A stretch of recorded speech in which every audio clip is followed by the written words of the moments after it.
पकड़ में आ गई, उनको झुरमुट लग गया।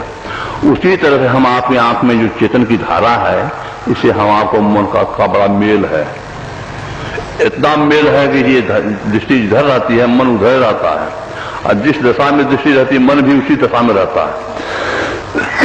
दृष्टि बाहर है, मन भी बाहर है। दृष्टि अंदर हो गई तो मन भी अंदर हो गया, दृष्टि बाहर है फैली हुई है तो मन भी फैला हुआ है, दृष्टि जब अंदर होती है तो सिमट जाती है तो मन भी सिमट जाता है। जैसे आप गहरी नींद में चले गए, कैसे चले गए? दृष्टि सिमट गई, दृष्टि सिमट गई, मन सिमट गया। अब स्वप्नावस्था हो रहा है तब नहीं, स्वप्नावस्था में दृष्टि काम करती है, मन भी काम करता है। तो दृष्टि सिमट गई, मन सिमट गया। उसी तरह से दोनों हाथ कस कर जब दृष्टि को टिकाइएगा तो दृष्टि जब सिमटेगी तो दृष्टि के साथ मन की धारा जो है तमाम इंद्रियों घाटों में वो सिमट जाएगी, इंद्रिय निग्रह हो जाएगा। इंद्रिय निग्रह हो गया। अभी आप जो अपने को अंधकार में देखते हैं, आप वही आप अपने को प्रकाश में देखने लगेगा। और जब प्रकाश में देखने लगे तो आपको वो प्रकाश क्या है? वो परमात्मा का प्रकाश, ब्रह्म प्रकाश है। और जिसको ब्रह्म प्रकाश मिल जाता है उसको ब्रह्मनाद भी सुनाई देता है। वो ब्रह्मनाद में अपने मन को लगाइए। इंद्रिय निग्रह, मन का निग्रह। मन का निग्रह का उपाय पूछा था भगवान शंकर से कि मन के निग्रह का क्या उपाय है? उन्होंने बहुत उपाय है, लेकिन नादानुसंधान सबसे बढ़ करके है। नादानुसंधान, नाद का अनुसंधान, नाद का खोज। नाद माने होता शब्द, किस शब्द का? जिस शब्द से प्रकट भय सर। वह कौन सा शब्द है? वह वही शब्द है जिस जो शब्द परमात्मा को उत्पन्न हुआ है। परमात्मा में मौजूद सृष्टि के लिए उनमें कंप हुआ, कंप में शब्द हुआ। उसी शब्द को ओम स्फोट आज करके जनाया गया है। उसी शब्द के बारे में गोस्वामी तुलसीदास जी महाराज लिखा है, बंदो राम नाम रघुबर को, मैं रघुबर के राम नाम की वंदना करता हूँ। रघुबर होगा तो राम नाम का मतलब, अरे रघुबर के उस नाम की मैं वंदना करता हूँ। हेतु किसान भान हिम करो, जो अग्नेश्वरी और चंद्रमा का कारण है। विधि हरिहर में जो ब्रह्मा विष्णु महेश में है, जैसे ब्रह्मा विष्णु महेश भी बने हुए हैं। वेद प्राण, जो वेद का प्राण है कैसा है? अगुण अर्थात मुंह से बोला जाने वाला नहीं, स्रोत के कान से सुना जा, अनुपम की उपमा भी नहीं है, और वही सारे गुणों का भंडार है। उस शब्द में अगर स्रोत लग जाएगा, मन लग जाएगा तो मन का निग्रह हो जाएगा। इंद्रिय निग्रह हो गया, मन का निग्रह हो गया। इंद्रिय में चेतन की धारा जो सिमट के मन में आ रही है, मन में जो चेतन की धारा से मन से अलग हो गई, मन का निग्रह हो गया। अब आत्मज्ञान हो गया। अब आत्मज्ञान हो गया तो आत्मज्ञान, जैसे शरीर ज्ञान में संसार का ज्ञान, तो आत्मज्ञान हो जाएगा तो ब्रह्म ज्ञान हो जाएगा। और केवल ब्रह्म ज्ञान हो जाएगा तो बात नहीं। उपनिषद में भगवान राम का वचन हनुमान जी को उपदेश में कहा है कि दर्शना दर्शन हित्वासे केवल रूप यह आस्तिक विषाद ब्रह्म स्वब्रह्म। दृश्य और अदृश्य को त्याग कर पुरुष केवल स्वरूप हो जाता है, वह केवल ब्रह्म ज्ञानी नहीं तो ब्रह्म ही हो जाएगा। दृश्य जो दिखाई देता है, आंख बंद करते हैं अंधार दिखाई देता है, फिर प्रकाश वो भी दिखाई देता है, दृश्य है। शब्द वो दिखाई नहीं देता है, वो सुनाई देता है, वो अदृश्य है।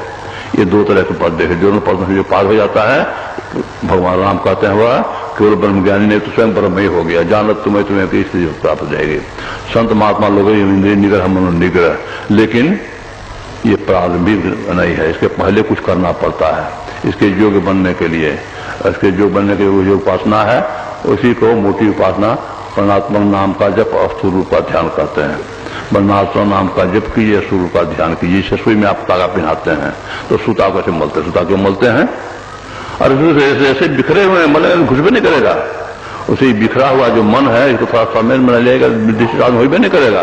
ये थोड़ा सा समेट में ले आने के लिए मानस जप करते हैं, मानस ध्यान करते हैं। क्यों मानस जप माध्यम करते हैं?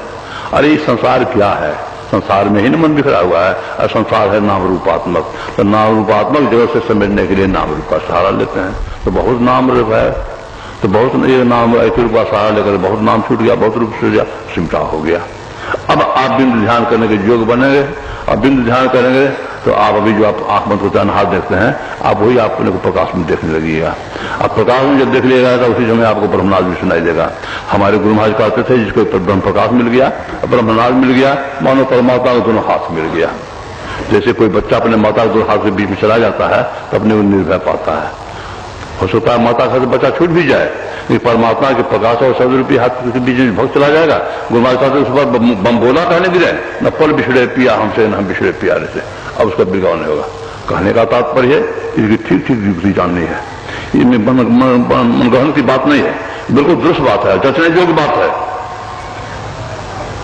और किया है, बहुतों ने किया है, और जो किया है वो हुआ है। चाहे सतयुग में किया हो, त्रेता में किया हो, द्वापर में किया हो, कलयुग में किया हो, कबीर साहब किए हो, नाना साहब किए हो, दादू पटू दरिया या महर्षि में परमहंस जी महाराज जी, जिन्होंने किया सबको बस वही एक पूरा का पूरा मिला। और हम आपको भी जब भी मिलेगा वो पूरा का पूरा ही मिलेगा, इसमें कोई संदेह की बात नहीं है। और जीवन का अगर कुछ विशेष जीवन करने को है तो एकमात्र ही सब कुछ किया ही नहीं किया, कुछ नहीं किया, जीवन बेकार चला गया, कुछ काम में, कुछ भोग में, कुछ नींद में खोया, आया समझ में मौत का तो सोच के रोया। तो महात्मा लोग अपनी सब बातों को जानो और जीवन का क्या उद्देश्य है, जीवन को सार्थक बनाओ। और यह भी समझ लीजिए, ये अवसर तब तक जब शरीर स्वस्थ है, बुद्धि ठिकाना है, तभी तक। शरीर जब निर्भर हो जाएगा, बुद्धि ठिकाना है, तब कुछ नहीं कर सकिएगा। इसलिए भगवान बुद्ध ने कहा बुढ़ापे में जिसने पूंजी इकट्ठी नहीं की, बुढ़ापे में खोज पक्षी की तरह सूखे जलाशय में पश्चाताप को प्राप्त होगा। तो पूंजी से कोई संसार के पूजन, संसार की भी पूंजी चाहिए, नहीं चाहिए सो नहीं। अरे शरीर है, शरीर के लिए घर चाहिए, शरीर के लिए वस्त्र चाहिए, शरीर के लिए भोजन चाहिए ही, फिर लेकिन चाहिए शरीर के लिए। शरीर किसी लिए चाहिए? आप जाइए जो जूता खरीद लीजिए, खूब बढ़िया कीमत दे करके, बहुत मूल्य का। आज जूता छोटा हो जाए क्या कीजिएगा? कोई कहते हो तुम्हारा बहुत रुपया लग गया है, इसलिए थोड़ा पैर कटवा लो, तो पैर कटवाइएगा? कितना हो, कोई कहेगा पैर नहीं कटवाया जाए, बड़े जूता को छोड़ देना पैर। क्यों? जूता है पैर के लिए, पैर ही जूता के लिए नहीं है। बोले शरीर जीवात्मा के लिए, आत्मा ही जीवात्मा ही शरीर के लिए नहीं है। ये शरीर सुख के लिए, आत्म सुख के लिए शरीर को सुख को थोड़ा छोड़ना पड़े तो नादानी नहीं है, लेकिन शरीर सुख के लिए आत्म सुख को छोड़ देना, इससे बढ़कर नादानी कुछ नहीं है। इस महात्मा लोग ये तो बात करते जानो, और जानो नहीं बल्कि मानो और जीवन बताओ, इसमें जीवन के साथ सकता है। ये आप लोगों की सेवा सुनाया, समय तो 10 से कुछ अधिक हो गया। बोलिए श्री सतगुरु महाराज की जय।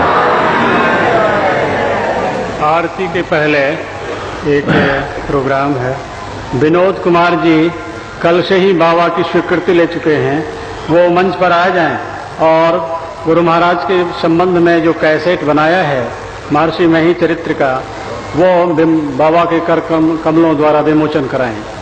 श्री विनोद कुमार जी। राधेश्वर मंडल जी से मैं निवेदन करता हूं कि 5 मिनट में आए मंच पर और गुरु महाराज के साहित्य के बारे में भक्तों को